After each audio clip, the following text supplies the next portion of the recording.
Chaque fois que nous voudrons marcher dans le plan de Dieu, le diable combattra furieusement. Nous en trouvons l'évidence dans Exode 32, 1 à 8, lorsque Dieu sur la montagne a donné à Moïse le modèle du tabernacle. Le peuple tomba dans le péché et se rebella en faisant lui-même d'autres dieux. Quand Dieu accomplissait des miracles, le diable était tranquille. Mais lorsque Dieu montrait son plan céleste, le diable était furieux. Le diable cherche toujours à nous entraver et nous attaque lorsque nous entrons dans le plan céleste.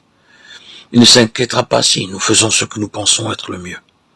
Ce n'est que lorsque nous voulons faire le travail de Dieu dans l'ordre parfait que le diable crée des difficultés qui sont dures à surmonter. Combien il y a de nouveaux convertis égarés parce qu'ils ne sont jamais entrés dans la vie de l'Église, des réunions, des assemblées de prière.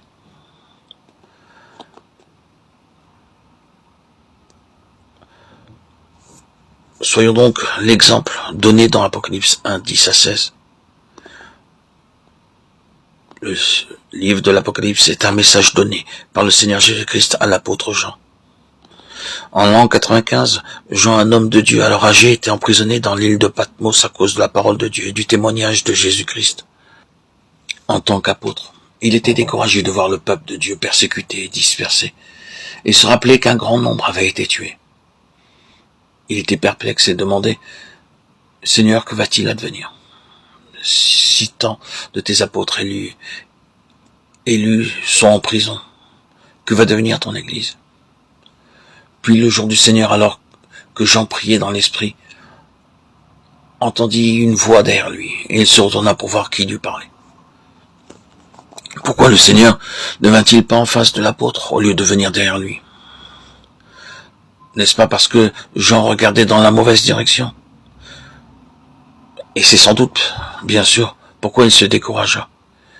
Et le Seigneur Jésus disait à Jean, « Jean, tu regardes dans la mauvaise direction, retourne-toi et entre dans une nouvelle perspective. » Les premières choses que vit Jean furent les 7 chandeliers d'or.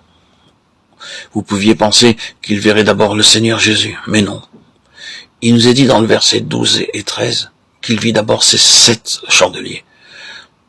C'était comme si le Seigneur disait, « Jean, si tu veux me voir marcher et travailler, tu le pourras seulement dans mon Église. Tu ne me verras pas par des signes ou des miracles, mais tu me verras dans mon Église. » Le Seigneur ne bâtit pas des dénominations, il ne bâtit pas des sociétés, il ne bâtit pas un groupe ou une communauté, il bâtit son Église.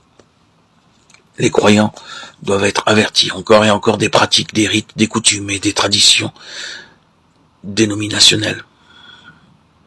Ils amènent la cécité, ils ne nous disent pas que le plan de Dieu est de nous sauver et de faire de nous une famille et une Église. Le Seigneur veut que nous soyons une Église, et non pas quelques croyants dispersés.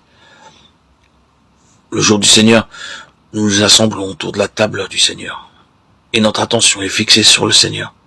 Nous l'adorons, nous l'exaltons. Et cependant, parmi les dénominations, cette même table est la cause de contestation, de querelles et de luttes. Avant de pouvoir être sur le terrain de l'Église, nous devons savoir nous-mêmes ce qu'est l'Église. Il y a très peu de chrétiens dans certains pays. L'Église n'est pas de fardeau pour prier pour ceux qui sont envoyés loin d'eux. On envoyera peut-être quelques sommes d'argent, des colis, quelques missionnaires, mais on ne trouvera pas le temps de prier pour eux. Et c'est pour cela que vous trouvez tant de missionnaires à l'étranger attaqués par le diable. Certains peuvent prier d'une manière générale, « Seigneur, veille sur